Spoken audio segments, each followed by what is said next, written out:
Okay, so welcome everyone to Focusing on Evidence of Learning for Grade 3 Weather and Climate. My name is Isis. I'm a professional learning specialist with Amplify, and I am your facilitator for today's session.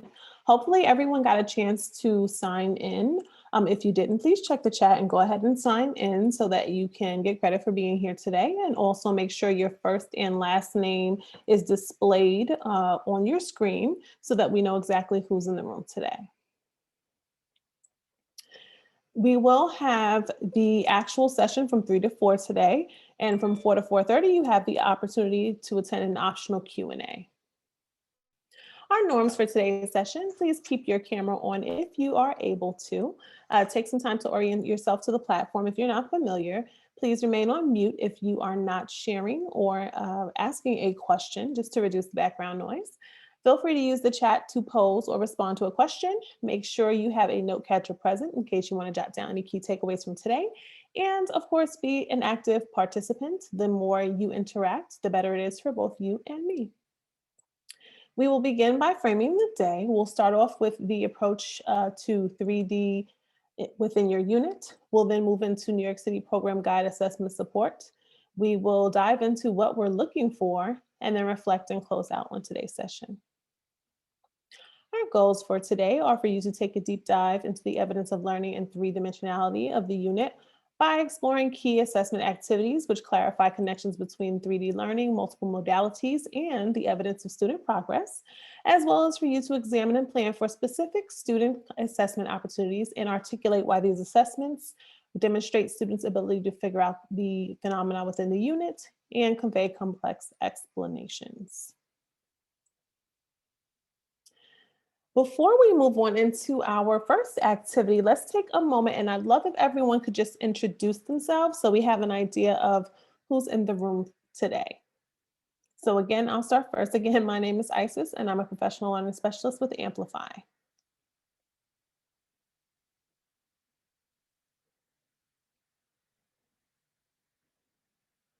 All right, can I get someone else to share your name and your school?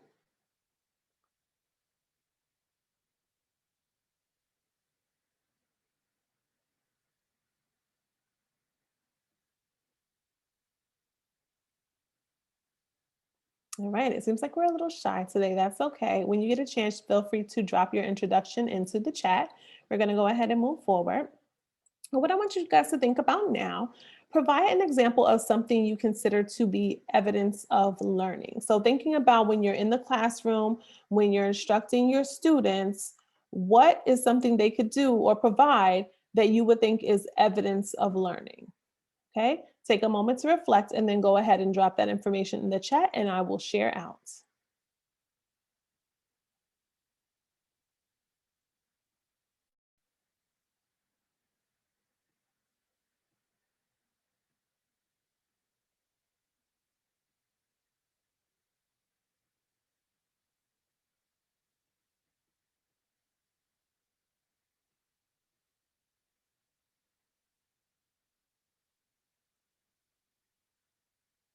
All right, evidence of learning. What do we think is evidence of learning?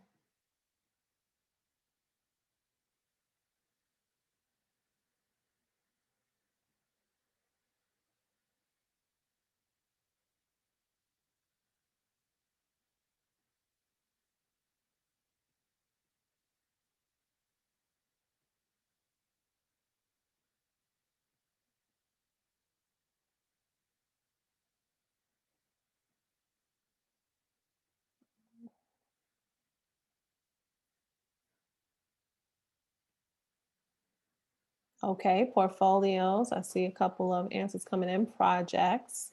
Students being able to explain what they are learning. Thanks for sharing, Ingrid. Absolutely. Assessments. Absolutely. So all of those things can be considered evidence of learning. And all of those different aspects are also included within Amplify Science.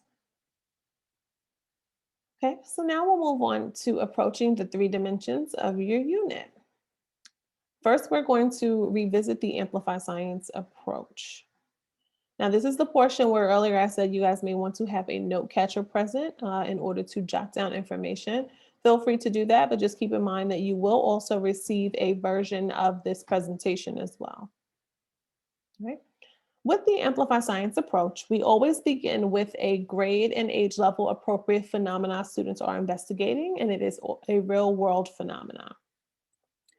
As students investigate this phenomena, they collect evidence from multiple sources through the multiple modalities: do, talk, read, write, and visualize. As you see here, there are two students that have bricks, and they are building their foundation, because every time they go to a new activity, they are having a new opportunity to gather a new piece of evidence and build on what they already know.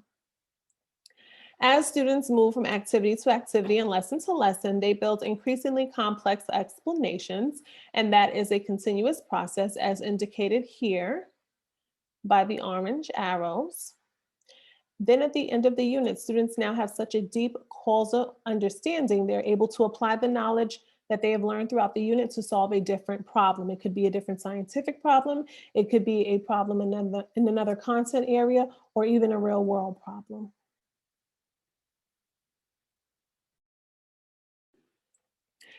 Excuse me, as you see listed here are our multiple modalities, which are embedded into all the lessons: do, talk, read, write, and visualize. Take a moment to look at the modalities here and then drop in the chat, what do you know about the multiple modalities and how they are embedded within Amplify Science? Take a moment to reflect and then please drop your answers in the chat.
What do you know about the multiple modalities and how they are included within Amplify Science? Okay, I'm seeing a couple of answers. Folks are saying each lesson has modalities embedded in it. That's correct. Okay, also, they allow you to differentiate instruction. Absolutely. So, with each of the different modalities, you are giving your students multiple chances to access the information in a different way. Often, you'll also have a more clear picture of tapping into student knowledge and which modality may work best for them. So, really, that's a big advantage to the students. They have a chance to access the information multiple times in different ways to see which modality works best for them. And also as a teacher, you have a chance to do that and then determine which modality works best for your students, so that perhaps in future instruction, you can choose to use that modality in order to get a very accurate picture of how your student learns best. Okay. Within this unit, students are taking on the role of meteorologists. And as a meteorologist, they're going to gather evidence and analyze weather patterns so that they can advise the Wildlife Protection Organization selecting an orangutan reserve. They then look for location-based patterns in weather as they figure out if it's possible to predict and design solutions that can prevent damage from hurricanes and other natural hazards. This is the role that your students will take on within this unit. Okay. Now, when we think about Amplify Science, of course, we naturally think about the shift that had to occur in order for this program to be developed, and the shift in standards of the MGSS and NYSSLS standards required a new curriculum. And with the three different standard strands that are outlined here, the practices, the core ideas, and the cross-cutting concepts, they're designed to build a cohesive understanding of science for students. Let's take a closer look at what each different strand stands for and what information the students can gather from it. The practices, which enhances and highlights what scientists do, are basically embedded within the curriculum as well. There are 8 different practices. The first, asking and answering questions and defining problems. The second, developing and using models. The third, planning and carrying out investigations. The fourth, analyzing and interpreting data. The fifth, using mathematics and computational thinking. The sixth, constructing explanations and designing solutions. The seventh, engaging in argument from evidence. And finally, the eighth, obtaining, evaluating, and communicating information. These science and engineering practices are embedded all throughout Amplify Science, and students are using many of them simultaneously as they go through each of the units and investigate the phenomena.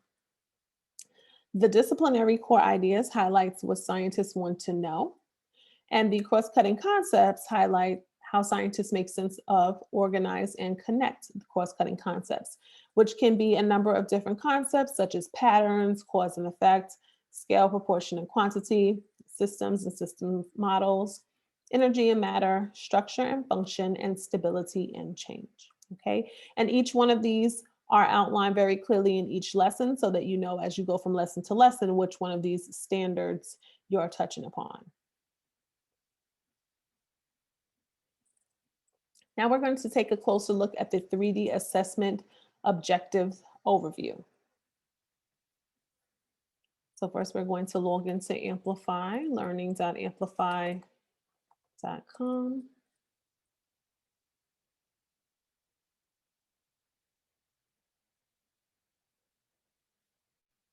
Once here, I'm going to select 3rd grade,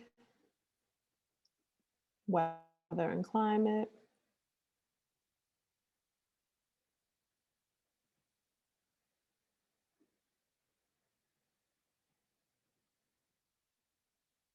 Okay, and I am going to scroll down and I see principal resources. I'm going to select this first link here, which says 3D assessment objectives. Okay, so as you can see here, these are the assessment objectives for weather and climate. You can see there's a key here. So the summative assessments are noted with an S. The on-the-fly assessment, this is the code, the critical juncture, the pre-unit assessment, end of unit, teacher support note, investigation assessment, and the chapter writing assessment, excuse me. As I scroll down, I can see more specific information. So this is going to be the DCI that is represented within your unit, as well as the science and engineering practices and the cross-cutting concepts, all color-coded for ease of identification. As you continue scrolling down, you'll see each of the different lessons and activities, the type of assessment associated with that lesson and activity. And that addresses the science and engineering practices, which address the critical junctures, as well as the on the flies that are in the DCIs, and which address the cross-cutting concepts, critical junctures, on the fly assessments, pre and post, etc. So you can see actually by each of the different standards, which of the lessons and activities are covered. Okay, as you continue to scroll down, you'll see the same thing for the next set of standards. Okay, and everything is located right here. So what I want everyone to do now is take a moment and navigate exactly to where I am. So I will show you once again, when you're logged into amplify.com, you're going to go to 3rd grade.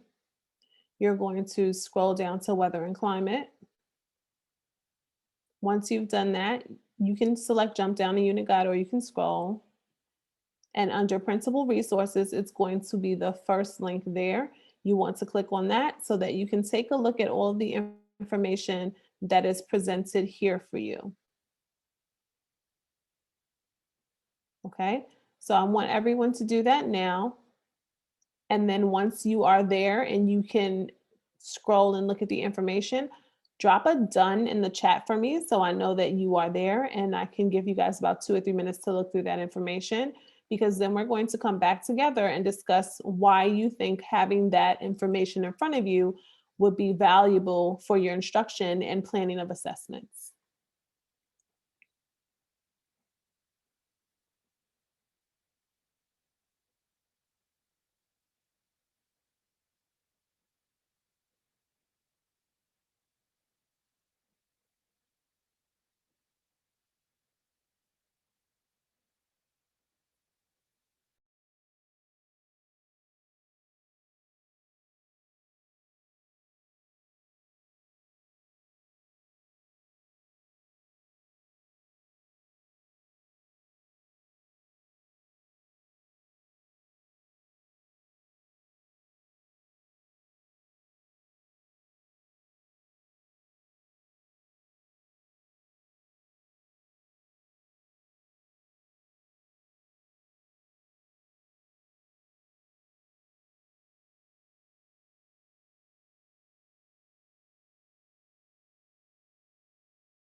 All right, we're going to take about 1 more minute.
Okay, thanks, Kenya. If your school should have given you a username and password if they purchased the Amplify Science program.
Okay, I just dropped a link in the chat where folks that don't have their username and password should be able to click. If you just follow the prompts, then you'll be able to gain access to the program for today. But please make sure you follow up with your schools about having your official access so that you can log in and be able to complete Amplify Science with your students. Okay.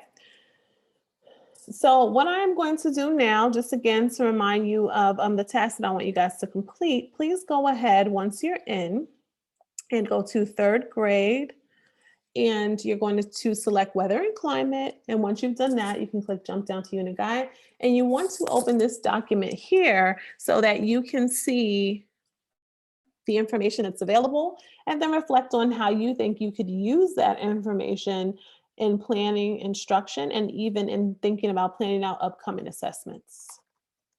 All right, so let's take about 2 minutes to do that. It's 3:23. We'll come back together at 3:25.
All right, let's take about 1 more minute, then we're going to come back together.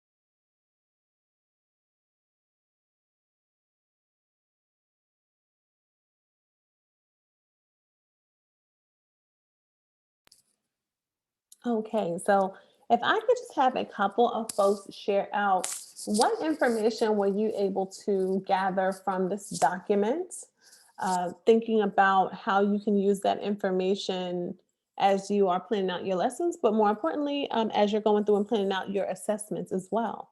So let's start with the first question. What information were you able to gather from this document?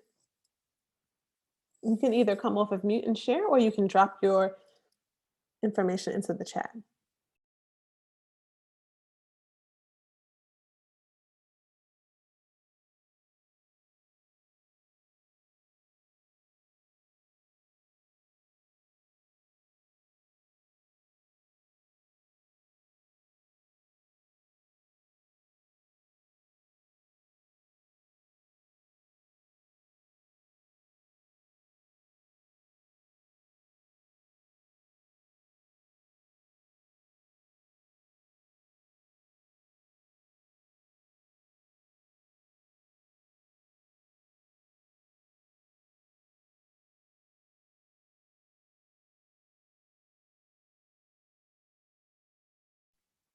Okay, I see a couple of folks sharing out. You're able to see each of the different assessments broken down under which of the standards that it falls in line with. So that's definitely good. I'm also seeing folks saying that knowing exactly which lesson and activity each of the different assessments comes in helps for more effective planning, particularly in thinking about assessments. Awesome. Any other thoughts?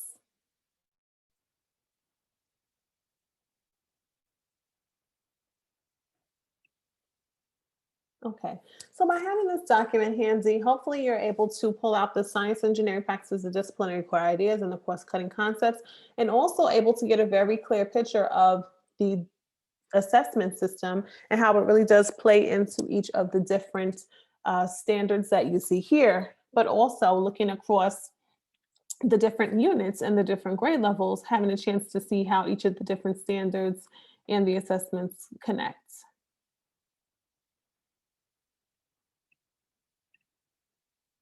Okay. So now what we're going to have a chance to do, you are going to use the document that I asked you to open in order to identify different assessment opportunities. So you can jot this down on a post-it, or you guys can just jot it down on your piece of note-taking paper that I gave you. But I am going to put you into breakout rooms, and you will basically outline the different assessment opportunities that are present for weather and climate in accordance to the practices, the core ideas, and the course cutting concepts. Okay, so we're going to take about 5 minutes to do that.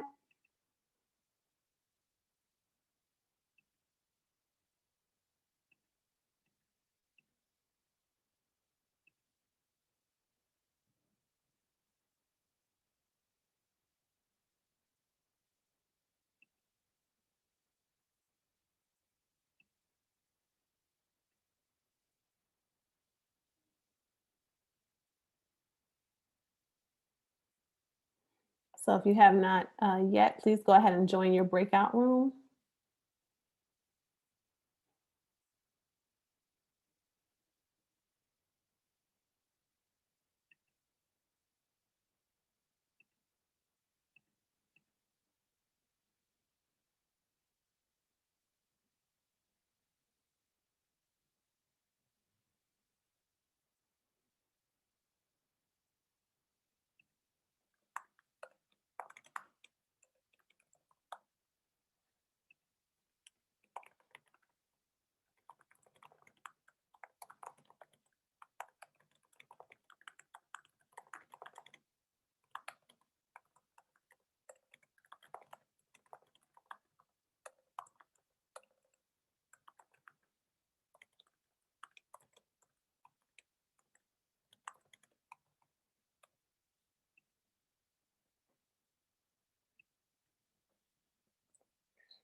Okay, so it looks like we are all back. Fantastic. Let's go ahead and share out, if a couple of people wouldn't mind, what were some of the assessments that you found under the practices? You can just feel free to come off of mute and share.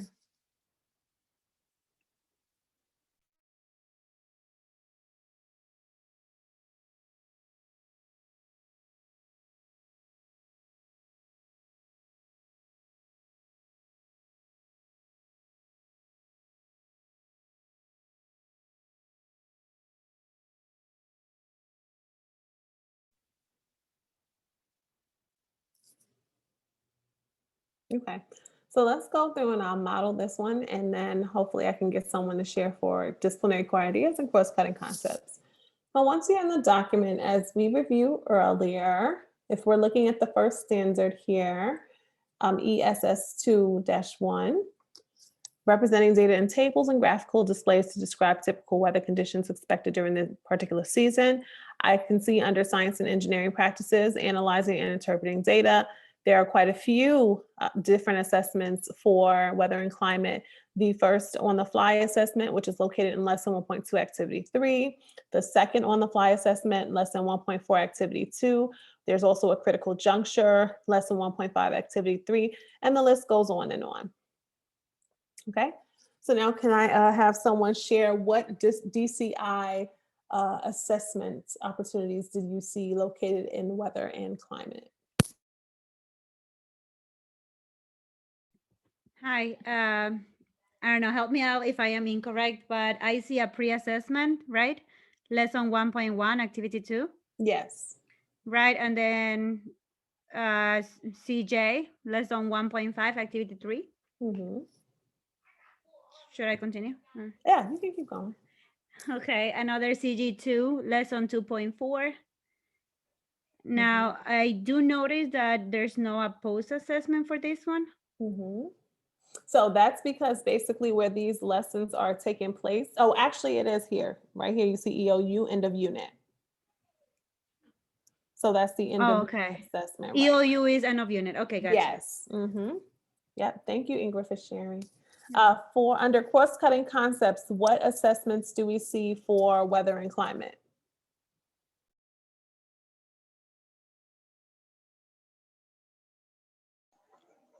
I think I see pre lesson 1.2 activity 2.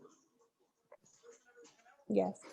And I also see the end of unit lesson 4.4 activity 1 and 2 to close Hmm. out the unit.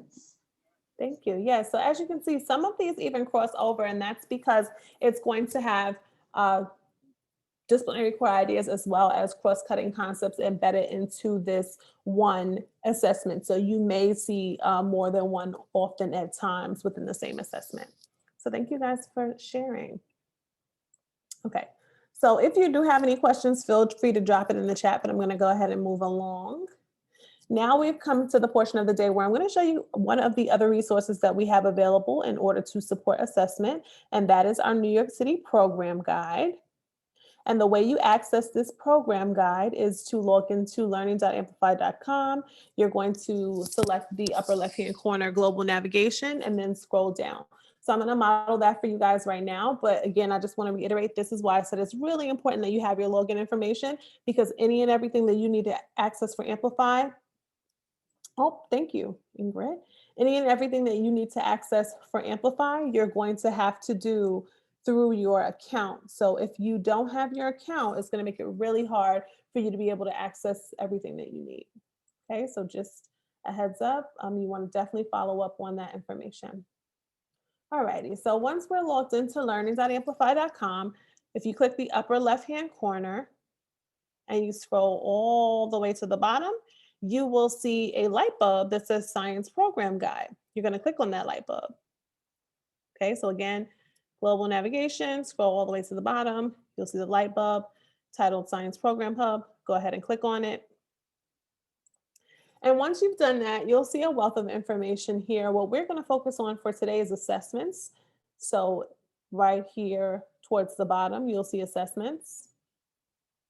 And when you click on that, you'll have a blurb that tells you about the Amplify Science Assessment System. the different assessment opportunities, such as what we reviewed, the pre-unit, the on the fly, the end of unit, a little bit about each one. As you continue scrolling down, you will see an explanation for the variety of the different types of assessments. Now, I'm gonna go back up. So that's just telling me about the assessments, right? There are a number of different links you can click on for more information on the different components of the assessment. So for example, the progress bill that pairs right along with the Amplify Science Assessment System. It's very important you know what a progress bill is, why it's important, how it is included in the assessment system, how it can help you in your instruction. All of that information is located here. The various levels of the progress bill. Everything you want to know about the progress bill, you'll find here, okay? Right below that, how assessments work together. So we say the Amplify Science Assessment System because it is truly a system. All of these different parts, the on the fly, the critical juncture, the pre, the end of unit, they all work together in order to get you the most accurate and up-to-date information on your students, as well as help you figure out how you need to adjust and target your instruction for certain student populations. There are also additional assessment resources that you can access here. Portfolio assessments, your rubrics, student progress updates. So all of this whole section here is discussing assessments and the different components. So the program guide is definitely a resource that you want to access and access often, especially when you're thinking about assessments and planning for your assessments. Okay. So now what I want us to take a look at, we're going to look more closely at engaging in arguments from evidence. Okay, so I'll open this bigger because again, I know certain folks have access, certain folks may not. So just looking here and seeing how we can use rubrics in order to help us determine the assessment results and what goes into that. So as we're looking here, you can see a couple of different rubrics. So this one is a student rubric and it highlights the criterion, responsive, causal and explanatory, clear and well organized, grounded in evidence, the description. So this basically is going to be a rubric for students to assess themselves and see if they think these things apply to their writing, okay?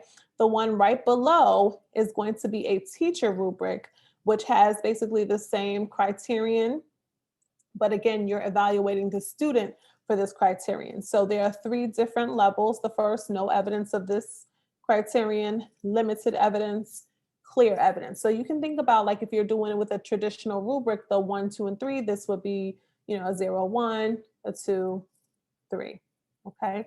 So these are just rubrics that you'll be able to use in order to better evaluate your students. And as you can see here, teacher and student rubrics. So I love these both being here because it gives the students a chance to evaluate their own work, and it also gives you a chance to evaluate their work. And then you can come together and have those discussions about what you're seeing versus what they're seeing and how their understanding may differ from yours, and then really hash out that information for better conversations and deeper understandings for your students. All right. And again, this can be located under assessments. And once you click on assessments, you would click on rubrics in order to find this information. Okay, so I'll stop there and see if folks have questions. All right, so now we're going to move into the portion of the day. What are we looking for? So as I mentioned earlier, the progress bill is really important for assessments. This is something you want to be familiar with, and you want to make sure you have a very clear understanding of. The progress build is going to let you know at every single level what your students should be able to master. It's a learning progression from one level to the other, and students are taking information with them that they learn from level 1, building on it for their understanding at level 2. They're taking information from level 2, building on it for their understanding at level 3. Okay, so now I'm going to go into learning.amplify.com and show you where exactly to find it. Once you have logged into Amplify and you are in your unit, you're going to select Jump Down to Unit Guide. Under the first set of unit resources, planning for the unit, it is going to be the 3rd link down titled Progress Build. Okay, you can look at it in this view or you can click on it in order to see your principal view. And you have an explanation here of what the progress build is. Prior knowledge and preconceptions your students may come to you with in reference to this unit are also highlighted. There's also each different level of the progress build, as well as that level explains. And the progress build really is what the assessment system is built around. So it's super important to know the information that is highlighted in the progress builds, even something as simple as prior knowledge, because a lot of times it can allow you to know different misconceptions or preconceptions your students come to you having. And it gives you a chance to plan for that, so that if something comes up during instruction, you're not stuck. You already anticipated this and you know how to navigate around that. Also, each level of the progress build is going to give you very clear insight into what your students need to know, so that way you can make sure they're on track.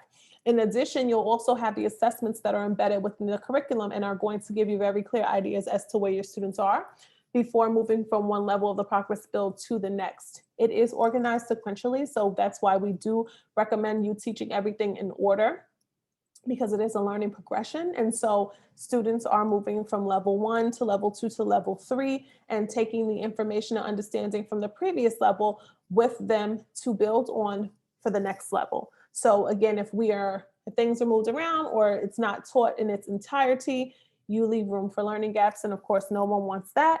So that is why we recommend everything being taught in order and making sure you have a very clear understanding of the progress build, so that should you need to adjust your instruction, you know exactly how to go about doing that. All right, so that is, you definitely want to access the progress build as you're going through and thinking about planning your instruction. All right, so now what I want you to take a chance to do is just look very closely as I'm walking you through these next two sections. And I want you to think about the connections that you're noticing for student learning, progress, and the ability to figure things out as we look through these two assessment resources. So we're going to look at the assessment system, and we're also going to look at the embedded formative assessments. These are the two places you're going to navigate to whenever you need to find any assessment. So let's look at the assessment system first. It's going to be under teacher references.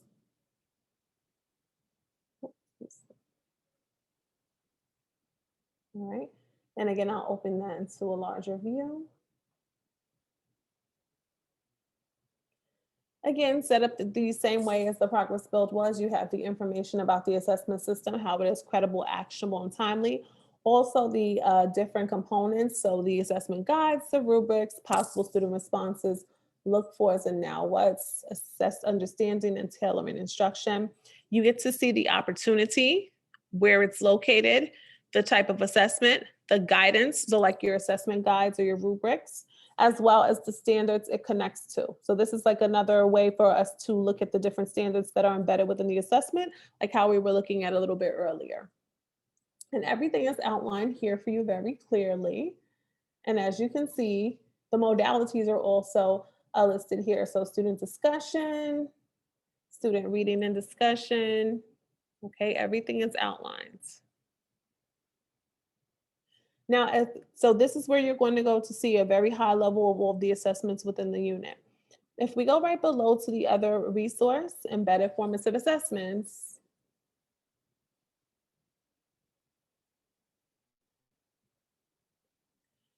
this is where you'll find most of your on the flies and your critical junctures. Now, the on the flies are going to have a look for section and a now what section.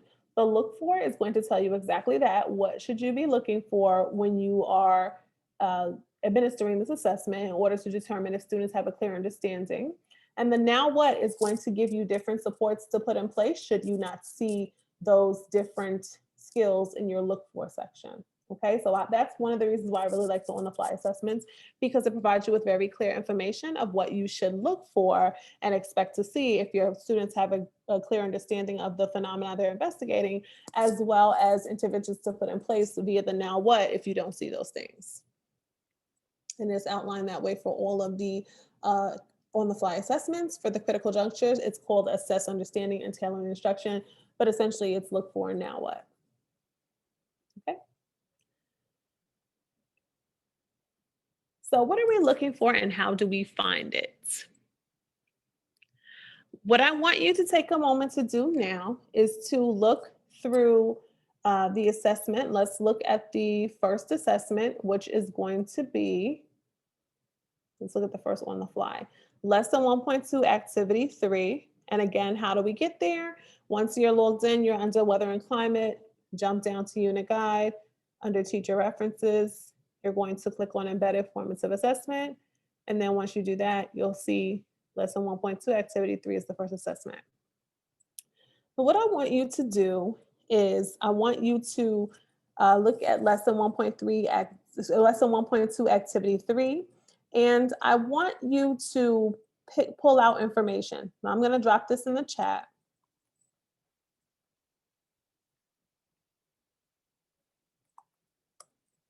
And that is the doc you're going to work in to pull out the information. And what you are pulling out is what students learned in the lesson, what are the look fors, what are the now whats, and what standards are connected. Okay, so you're going to need to go to 2 different places in order to find that. The look fors and the now whats, of course, you'll be able to pull out of the embedded formative assessment tab. But in order to see which of the different standards are connected, you're going to need to go back to the assessment system. So I'll show you that one more time. So again, once you're here, the 2 tabs you're going to look at are the embedded formative assessments to find the standard, the assessment system to find the standards, and the embedded formative assessment to find the look for and now what. Again, you're going to be focusing on the lesson 1.2, activity 3. Okay, within weather and climate. That is what you should be looking at. So I'll stop here and see if anyone has questions for me. I see right now 2 people are in the doc.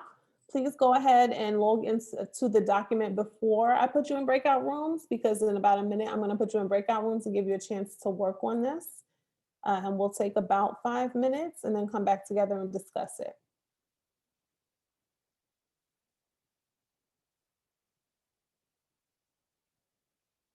All right.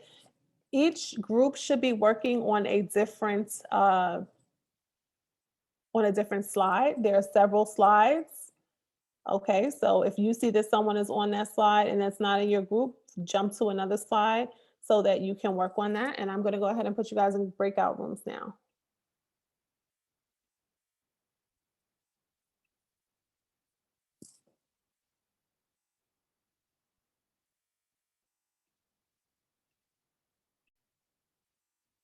Okay, I'm looking in.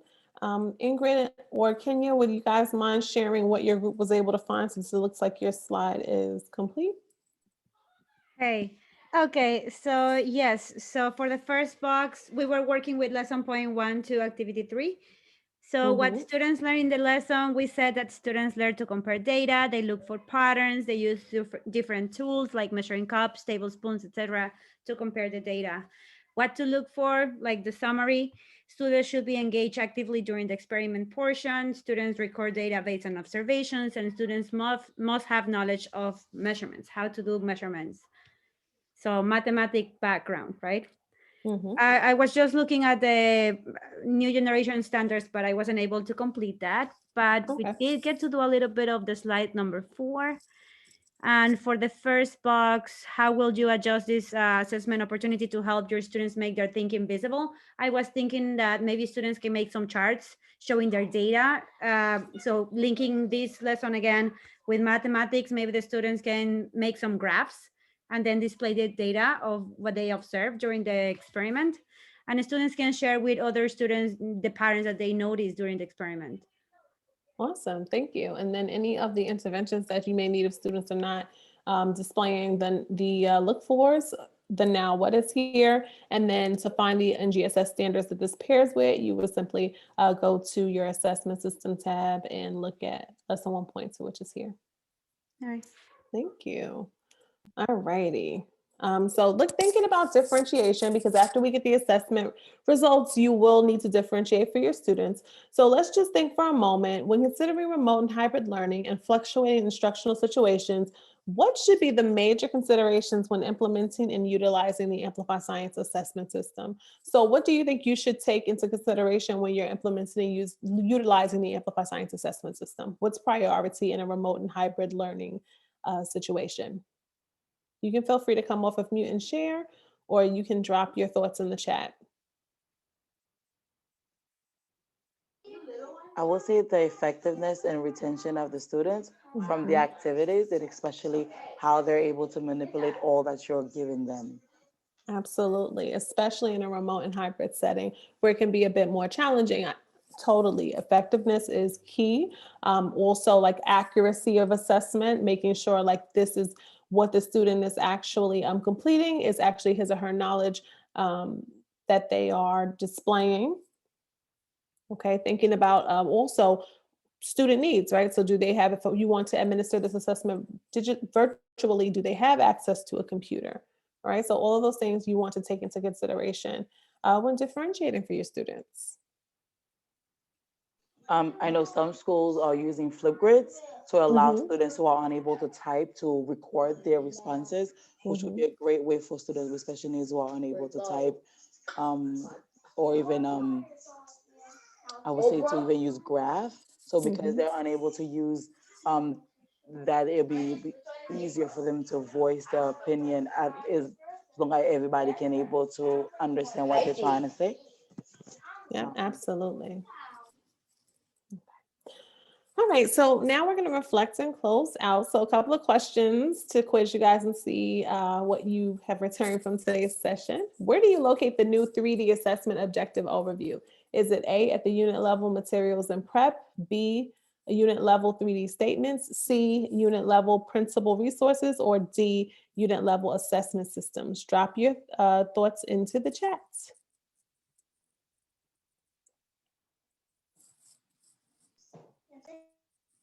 Which one do you think it is?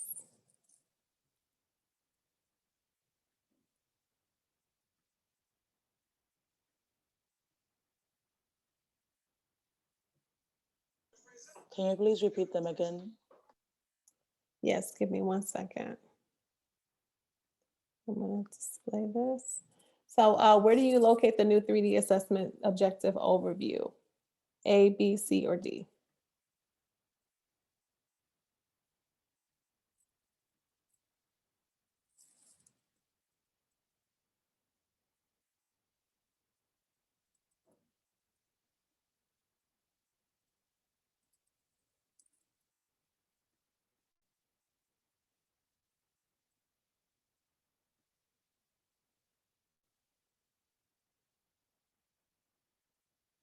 All right, I see a response. B, that is correct.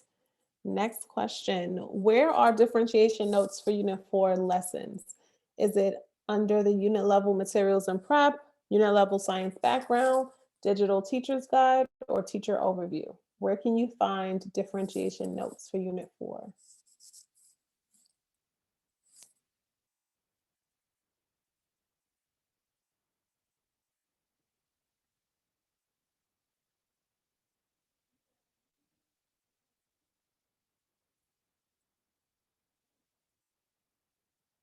All right, I see a couple of folks at Digital Teacher's Guide at the lesson level. Very good. Okay. And where can you find assessment recommendations for the at-home units?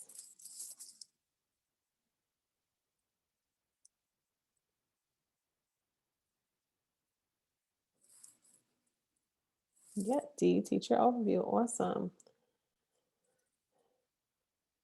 And then lastly, did we meet our goals today? A, B, C, or D? We're going to review those in just a moment.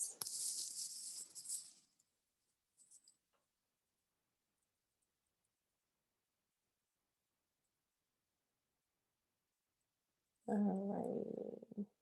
Okay. So a couple of things before we transition into the Q&A section.